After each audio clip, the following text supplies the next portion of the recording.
Welcome back party. कैसे हैं आप सब? आई होप आप सब अच्छे से होंगे, मज़े में होंगे और खूब पढ़ाई कर रहे होंगे। मैं शाहिद और आप देख रहे हैं आपका अपना यूट्यूब चैनल, अपना सर शाहिद। तो चलिए बच्चा, इससे पहले हमने क्लास 8 साइंस के सभी चैप्टर्स अपलोड कर दिए हैं T2 के लिए, ठीक है। उनके MCQs अपलोड हो चुके हैं। तो आई होप आपने प्लेलिस्ट में जाके देखा होगा MCQs साइंस की, वहाँ पे प्लेलिस्ट बनी हुई है। उसके अंदर हमने अलग अलग भी और एक साथ T2 के लिए सब जितने भी आपके MCQs हैं, जितने भी चैप्टर्स हैं उनके बना के रखे हुए हैं, ठीक है। तो अब U3 के, क्योंकि U3 के क्वेश्चंस हमने इंग्लिश के पेपर के अंदर देखे, कुछ U3 के क्वेश्चंस आए हुए थे, ठीक है। तो उस दिन हमने U3 के जो चैप्टर्स हैं उनके वीडियो नहीं बनाए थे MCQs, तो आज हम आपको बना के दे रहे हैं। आज के बाद जितने भी पेपर्स होंगे सबके आपको U3 के भी वीडियोज़ मिलेंगे, जितने भी वो चैप्टर हैं, ताकि आपको ज़्यादा हेल्प हो पाए, ठीक है। तो चलिए इसी को नज़र में रखते हुए कि ज़्यादा से ज़्यादा आपकी हेल्प हो पाए, तो आप हमारा साथ देते रहेंगे। फैमिली को ज़्यादा से ज़्यादा बढ़ाइए, ठीक है, शेयर कीजिए अपने फ्रेंड्स के साथ। तो शुरू करते हैं अपने पहले क्वेश्चन से। The process of loosening of the soil is called, ठीक है। जब हम मिट्टी को खोदते हैं तो उस प्रोसेस को क्या कहते हैं? दैट्स कॉल्ड एज टिलिंग, ठीक है जी। फर्स्ट का आंसर आएगा टिलिंग। उसके बाद नेक्स्ट, विच आर पेस्टिसाइड्स, इनमें से कौन सा जो है पेस्टिसाइड है? तो इनमें से मैलाथाइन जो है वो पेस्टिसाइड है, ठीक है। B part is the correct answer. Okay, तो चलिए आगे बढ़ते हैं। Seed drill is used for, seed drill का किससे यूज़ किया जाता है? For sowing the seed, seed लगाने के लिए, ठीक है जी। Very good. तो चलिए आगे बढ़ते हैं। And next question is, rabi crop is harvested in, rabi crop को कब हार्वेस्ट किया जाता है? तो कब हार्वेस्ट किया जाता है? मार्च के अंदर, ठीक है जी, मार्च में यानी कि। तो चलिए अगला क्वेश्चन, मेज ग्रोज वेल ड्यूरिंग, जो मेज मक्की होती है वो कब ज़्यादा अच्छी ग्रो करती है? तो that grows during the June season, ठीक है जी। ओके, तो फिर उसके बाद agriculture instrument used for removal of weeds, जो एग्रीकल्चर इंस्ट्रूमेंट है जो वीड्स के रिमूवल के लिए यूज़ किया जाता है उसको क्या बोलते हैं? उसको खुरपी बोला जाता है जी, ठीक है। Very good. तो चलिए आगे बढ़ते हैं। And next question is, BIC, benzene hexachloride is a, ये बेंजीन हेक्साक्लोराइड क्या है? Very good, it is a pesticide, ठीक है जी। Very good. आई होप आपने समझ लिया होगा यहाँ तक। तो next question, the process of separation of grain from the chaff after harvesting is known as, जब हम सेपरेट कर लेते हैं, अलग कर लेते हैं ग्रेन्स को उसकी चैफ से, तो उस प्रोसेस को क्या बोला जाता है? The process known as winnowing, याद रखिएगा क्या है जी? Winnowing, WINNOWING। फिर नेक्स्ट क्वेश्चन है, the soil matter form by decaying organic matter, जो सॉइल बन जाती है, मिट्टी का मटर बन जाता है जब डिके होता है ऑर्गेनिक मैटर, ठीक है, तो उसको क्या बोला जाता है? दैट्स कॉल्ड एज हम्स, ठीक है। Very good. तो फिर next question, supply of water to crops at appropriate interval, जो सप्लाई ऑफ वाटर करते हैं हम क्रॉप्स को एक पर्टिकुलर टाइम इंटरवल के बाद, उसको इरीगेशन बोला जाता है, ठीक है जी। Very good. तो next question, which instrument is use for spraying weeds, weeds को कौन सा इंस्ट्रूमेंट जिससे स्प्रे करते हैं हम वीडिसाइड, तो उसको बोला जाता है स्प्रेयर, ठीक है जी। Very good. Next question is, the branch of science which deals with the plant growing plants and raising livestock, livestock हो गए एनिमल्स, ठीक है। तो फॉर ह्यूमन यूज़, यानी कि जब फिर इंसान उसको इस्तेमाल कर पाते हैं, प्लांट्स को भी और एनिमल्स को भी, तो उसको बोला जाता है एनिमल हस्बेंड्री, ठीक है जी। Very good. तो next question, the practice of growing two or more dissimilar crops at the same in the same field, बोला दो अलग अलग किस्म की क्रॉप ग्रो करना, वन आफ्टर अनदर, एक के बाद दूसरी, ठीक है, अलग अलग सीजन में एक ही ज़मीन पर, तो दैट्स कॉल्ड एज, उसको बोलते हैं क्रॉप रोटेशन, ठीक है। Very good. तो next question is, which of the following is an example of rabi crop, तो पल्स जो है that's example of rabi crop, याद रखिए। फिर पैटाटो बच जाता है, ओनियन है और जूट है, ये जूट जूट जो है, ये तीनों की तीनों क्या है? These are the kharif crops, याद रखिए इनको, खरीफ क्रॉप्स भी आप बोल सकते हो। तो आपका एक और इंपॉर्टेंट MCQ बन गया यहाँ पे कि इनमें से अगर कोई भी आ जाए तो ये आपके खरीफ क्रॉप्स हैं। तो इस तरह से ये कुछ इंपॉर्टेंट MCQs थे। तो चलिए दूसरा चैप्टर भी अभी आपको लिए हाजिर। तो आपको U3 के सब चैप्टर्स जो हैं वो अपलोड हो जाएंगे अभी और मिल जाएंगे, ठीक है। तो आप बिंदास रहें, सिर्फ पढ़ते रहें। The process of transfer of energy from charge body to earth is called as, जब किसी चार्ज बॉडी से जब चार्ज अर्थ को ट्रांसफ़र होंगे तो उसको क्या बोला जाता है? That is called as earthing, ठीक है। Okay, the power of an earthquake is expressed on a scale, तो जो पावर है अर्थक्वेक की, कितना अर्थक्वेक था, तो वो किस स्केल पे हम एक्सप्रेस करते हैं, ठीक है। तो उस स्केल का आपको नाम बताना है, ठीक है। That's called as Richter scale, ठीक है। ओके, तो next question, which instrument is use to measure earthquake, earthquake को मेजर करने के लिए किसका इस्तेमाल किया जाता है? सिस्मोग्राफ का, ठीक है जी। Very good.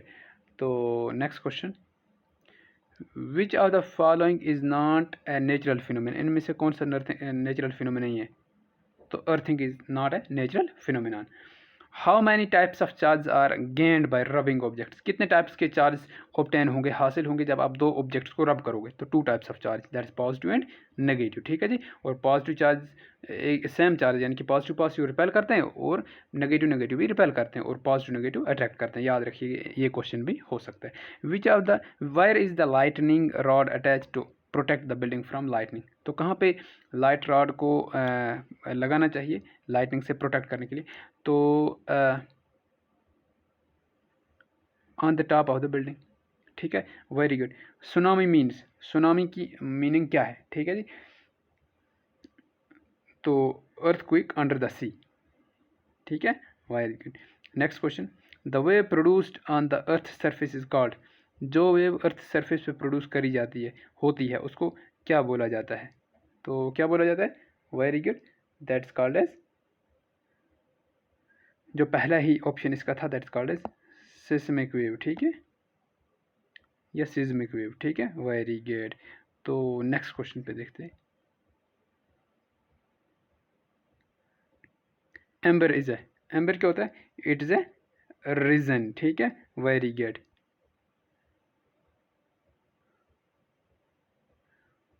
तो फिर लाइक चार्ज, देखो प्रॉपर्टी है, लाइक चार्ज क्या करेंगे? Repel each other, repel each other, और unlike charge attract each other, याद रखिएगा, ठीक है। Earthquake which magnitude of the following cause maximum damage, तो बोल रहा है यहाँ पे जो दिए हुए ये इतना इतना मैग्नीट्यूड है, तो इनमें से सबसे ज़्यादा डैमेज कब हो सकता है? जितनी स्केल बड़ी होगी उतना ज़्यादा होगा, यानी कि 8.0, ठीक है, okay. Lightning occurs due to, lightning किसकी वजह से होती है? ठीक है, तो it is because of electric discharge, याद रखिए, ठीक है, यूस वजमल चिगासन जो, ठीक है। The magnitude of the earthquake is measured in, earthquake का जो मैग्नीट्यूड है वो किस में मेजर किया जाता है? दैट्स मेजर्ड इन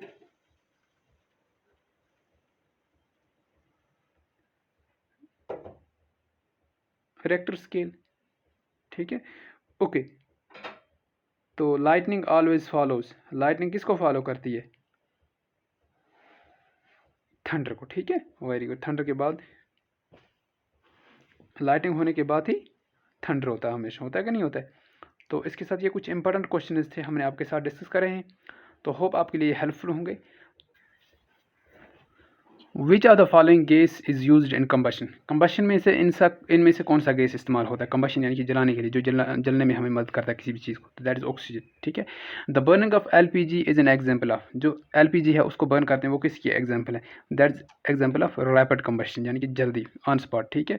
तो चलिए आगे चलते हैं। A temperature at which substance burn is called as, उस टेम्परेचर को जिस पे कोई चीज़ जलना शुरू होती है that is called as ignition temperature, और इसको कैंडल टेम्परेचर बोलते हैं, KINDLE, ठीक है, okay.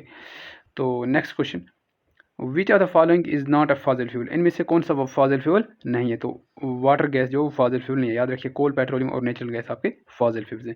Which gas helps in the process of combustion, इनमें से कौन सा गैस है जो हेल्प करता है कंबशन में, जलने में किसी भी चीज़ को? दैट इज ऑक्सीजन गैस, ठीक है जी। ऐसा ही क्वेश्चन हमने पहले भी शायद डिस्कस किया है।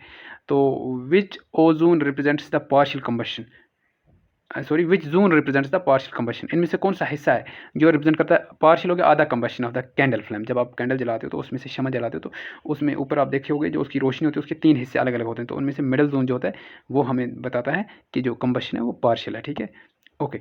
तो next question, burning coal is in a close room will produce, अगर बर्निंग कोल एक क्लोज रूम के अंदर हम रख लें तो वो क्या प्रोड्यूस करेगा? That will produce carbon monoxide, ठीक है। चलो ये अगला question, substance which catch fire are called, जो सब्सटेंसेस फायर कैच करते हैं किसी भी यानी कि आग लेते हैं, आग पकड़ते हैं, जिनको आग लग सकती है उनको क्या बोलते हैं? उनको कंबस्टेबल, ओके जी। Next question, like fuel is the sun also provides heat and sun, जिस तरह फ्यूल है इस तरीके से सन जो है वो प्रोवाइड करता है हीट भी और लाइट भी। The process of taking place in the sun is called, तो इस प्रोसेस को क्या बोला जाता है? इसको बोला जाता है न्यूक्लियर प्रोसेस, ठीक है जी, वेरी गुड। तो next question, coal burns with, next question, in a closed room will produce, तो क्या प्रोड्यूस करेगा? Carbon monoxide. The substance which have very low ignition temperature will, जिस कोई भी ऐसा सब्सटेंस जिसका बहुत कम इग्निशन टेम्परेचर होगा तो उसको हम क्या बोलेंगे? That will catch fire easily, वो जल्दी जो है आग को पकड़ लेगा, ठीक है। Very good. तो दूसरा, the example of CNG and LPG are, example of इनका कौन कौन से इनमें से आपको बताना है, ठीक है। तो हमारे जो गैसेस फ्यूल्स होते हैं वो example of CNG and LPG हैं, ठीक है जी। Very good. तो next question, which of the following fuel is used for running automobiles, automobile run करने के लिए किसका यूज़ किया जाता है, तो there is use of petrol, ठीक है जी। Very good. तो चलिए आगे, magnesium burns to form, magnesium जब बर्न होता है तो क्या बनाता है, मैग्नीशियम ऑक्साइड, ठीक है।